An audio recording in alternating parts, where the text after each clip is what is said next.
silver certificates are a type of representative money issued between 1878 and 1964 in the United States as part of its circulation of paper currency. They were produced in response to silver agitation by citizens who were angered by the Fourth Coinage Act, which had effectively placed the United States on a gold standard. The certificates were initially redeemable for their face value of silver dollar coins and later in raw silver bullion. Since 1968 they have been redeemable only in Federal Reserve notes and are thus obsolete, but still valid legal tender and thus are still an accepted form of currency. Large-size silver certificates were issued initially in denominations from $10 to $1,000 and in 1886 the $1, $2, and $5 were authorized. In 1928, all United States banknotes were redesigned and the size reduced. The small-size silver certificate was only issued in denominations of $1, $5, and $10. The complete typeset below is part of the National Numismatic Collection at the Smithsonian's National Museum of American History.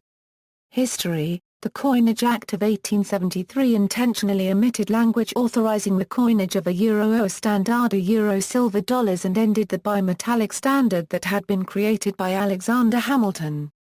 While the Coinage Act of 1873 stopped production of silver dollars, it was the 1874 adoption of Section 3568 of the revised statutes that actually removed legal tender status from silver certificates and the payment of debts exceeding $5.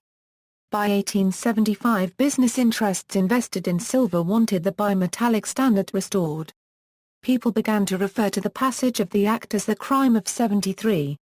Prompted by a sharp decline in the value of silver in 1876, congressional representatives from Nevada and Colorado, states responsible for over 40% of the world euro unregistered trademark as silver yield in the 1870s and 1880s, began lobbying for change.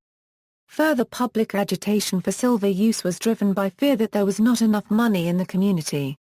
Members of Congress claimed ignorance that the 1873 law would lead to the demonetization of silver, despite having had 3 years to review the bill prior to enacting it to law.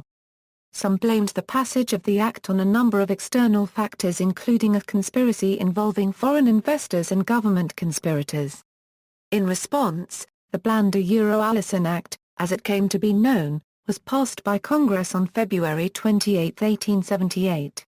It did not provide for the free and unlimited coinage of silver demanded by Western miners, but it did require the United States Treasury to purchase between $2 million and $4 million of silver bullion per month from mining companies in the West, to be minted into coins.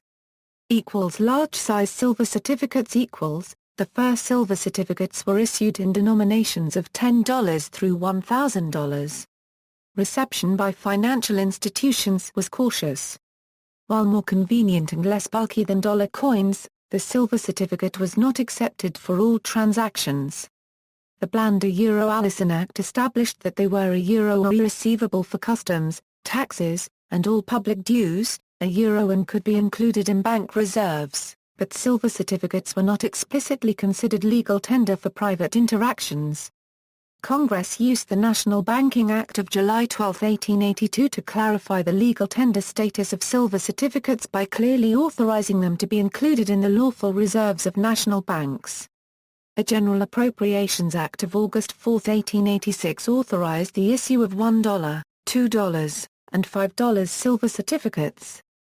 The introduction of low-denomination currency greatly increased circulation. Over the 12-year lifespan of the Allison Act, the United States government would receive a seigniorage amounting to roughly $68 million, while absorbing over 60% of U.S. silver production. Small-size silver certificates Treasury Secretary Franklin McVeigh appointed a committee to investigate possible advantages to issuing smaller-sized United States banknotes. Due in part to the outbreak of World War I and the end of his appointed term, any recommendations may have stalled. On August 20, 1925, Treasury Secretary Andrew W. Mellon appointed a similar committee and in May 1927 accepted their recommendations for the size reduction and redesign of U.S. banknotes. On July 10, 1929 the new small-size currency was issued. In keeping with the verbiage on large-size silver certificates, all the small-size Series 1928 certificates carried the obligation "This certifies that there has been deposited in the Treasury of the United States of America X silver dollar, S, payable to the bearer on demand." This required that the Treasury maintain stocks of silver dollars to back and redeem the silver certificates in circulation.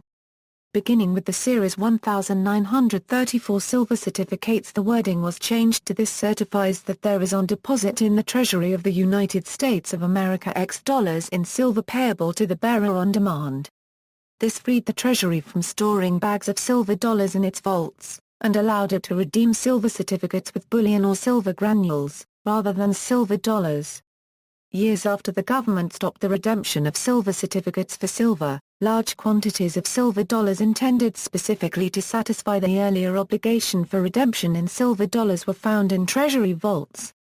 As was usual with currency during this period, the year date on the bill did not reflect when it was printed, but rather a major design change. Additional changes, particularly when either of the two signatures was altered, led to a letter being added below the date. Thus 1935 dated $1 certificates lasted through the letter H, after which new printing processes began the 1957 series. In some cases printing plates were used until they wore out, even though newer ones were also producing notes, so the sequencing of signatures may not always be chronological. Thus some of the 1935 dated $1 certificates were issued as late as 1963. World War II issues In response to the Japanese attack on Pearl Harbor, the Hawaii overprint note was ordered from the Bureau of Engraving and Printing on June 8, 1942. Issued in denominations of $1, $5, $10, and $20, only the $1 was a silver certificate, the others were Federal Reserve notes. Stamped a OE Hawaii Euro, with the Treasury seal and serial numbers in brown instead of the usual blue, these notes could be demonetized in the event of a Japanese invasion. Additional World War II emergency currency was issued in November 1942 for circulation in Europe and Northern Africa. Printed with a bright yellow seal, these notes could be demonetized should the United States lose its position in the European or North African campaigns. Star notes when a bill is damaged in printing, it is normally replaced by another one. To keep the amounts issued consistent, these replacement banknotes are normally indicated by a star in the separately sequenced serial number. For silver certificates, this asterisk appears at the beginning of the series. End of the silver certificates In the nearly 3 decades since passage of the Silver Purchase Act of 1934, the annual demand for silver bullion rose steadily from roughly 11 million ounces to 110 million ounces. The Acts of 1939 and 1946 established floor prices for silver of 71 cents and 90.5 cents per ounce. Predicated by an anticipated shortage of silver bullion, Public Law 88-36 was enacted on June 4, 1963, which repealed the Silver Purchase Act of 1934, and the Acts of 6 July 1939 and 31 July 1946, while providing specific instruction regarding the disposition of silver held as reserves against issued certificates and the price at which silver may be sold. It also amended the Federal Reserve Act to authorize the issue of lower denomination notes, allowing for the gradual retirement of $1 silver certificates and releasing silver bullion from reserve. In repealing the earlier laws, PL 88-36 also repealed the authority of the Secretary of the Treasury to control the issue of silver certificates. By issuing Executive Order 11110, President John F. Kennedy was able to continue the secret Euro unregistered trademark S authority. While retaining their status as legal tender, the silver certificate had effectively been retired from use. In March 1964, Secretary of the Treasury C. Douglas Dillon halted redemption of silver certificates for silver dollar coins. During the following 4 years, silver certificates were redeemable in uncoined silver granules. All redemption in silver ceased on June 24, 1968. While there are some exceptions, the vast majority of small-sized silver certificates, especially non-star or worn bills of the 1935 and 1957 series, are worth little to nothing above their face values. issue. Equals series and varieties equals. Equals large size United States silver certificates equals. Equals small size United States silver certificates equals. See also. Gold certificate, silver standard, silver as an investment, representative money, silver certificate. Footnotes. Notes. References, Aga, Eugenie. The denominations of the currency. The Quarterly Journal of Economics 32, 257 euro 277 doi, 10.2307/1,885,428. JSTOR 1,885,428. Asher, Leonard W. The Coming Chaos in Our Coinage. Financial Analysts Journal 20, 99 euro 102 doi, 10.2469/Farge v20 n3.99. JSTOR 4,469,657. Barnett, Paul. The Crime of 1873 Re-examined. Agricultural History 38, 178 euro 181. JSTOR 3,740,438. Blake, George Herbert. United States Paper Money. George H. Blake. Retrieved March 13, 2014. Carruthers, Neil. A Senate Racket.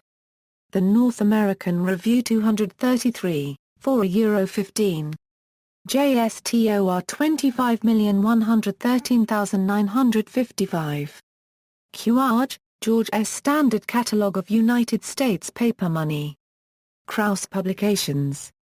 ISBN 978-1-4402-3087-5. Retrieved February 14, 2014. Dillon, C. Douglas. Annual Report of the Secretary of the Treasury on the State of the Finances. United States Government Printing Office pages 400 euro 403.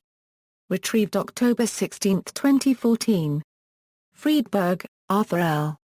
Friedberg, Ira S. Paper Money of the United States, a complete illustrated guide with valuations. Coin and Currency Institute. ISBN 978-087184-520-7. Retrieved February 14, 2014. Friedman, Milton. The Crime of 1,873 Inches. Journal of Political Economy 98, 1159 euro 1194. doi, 10.1086/261730. JSTOR 2,937,754. Gray, George B. Federal Reserve System, Background, Analyses and Bibliography. Nova Science Publishers, Incorporated. ISBN 1-59033-053-6. Retrieved February 14, 2014. Knox, John J. United States Notes, A History of the Various Issues of Paper Money by the Government of the United States. Charles Scribner euro Unregistered Trademark Sons. Levens, Dixon H. Silver Money. Principia Press, Incorporated. Retrieved February 13, 2014. Lee, Alfred Metallism in the United States. Political Science Quarterly 1, 386 euro 399. JSTOR 2,139,359. McVeigh, Frank L. The Reclassification of the Paper Currency. Journal of Political Economy 10, 437 euro 442 doi, 10.1086/250857. JSTOR 1,819,565. Euro Unregistered Trademark Leary, Paul M. The Scene of the Crime of 1873 Revisited, a Note. Journal of Political Economy 68, 388 euro 392 doi, 10.1086/258345. JSTOR 1,830,011. Schwartz, John. Lindquist, Scott. Standard Guide to Small-Size U.S. Paper Money Euro 1928 to date. Kraus Publications. ISBN 978-1-4402-1703-6. Retrieved February 14, 2014. Taussig, F.W. The Silver Situation in the United States. The Quarterly Journal of Economics 4, 291 Euro 315 doi, 10.2307/1881888. JSTOR 1881888. Taussig, F.W. The Silver Situation in the United States. Publication of the American Economic Association 7, Euro 118. JSTOR 2485709. Further reading, Hessler, Jean. Chambliss, Carlson. The Comprehensive Catalogue of U.S. Paper Money, All United States Federal Paper Money since 1812. Vienna Press. ISBN 9780931960666. National Monetary Commission. Laws of the United States Concerning Money, Banking, and Loans, 1778 to 1909. Government Printing Office. Retrieved February 14, 2014. External links: Bureau of Engraving and Printing, U.S. Department of the Treasury, usepapermoney.info.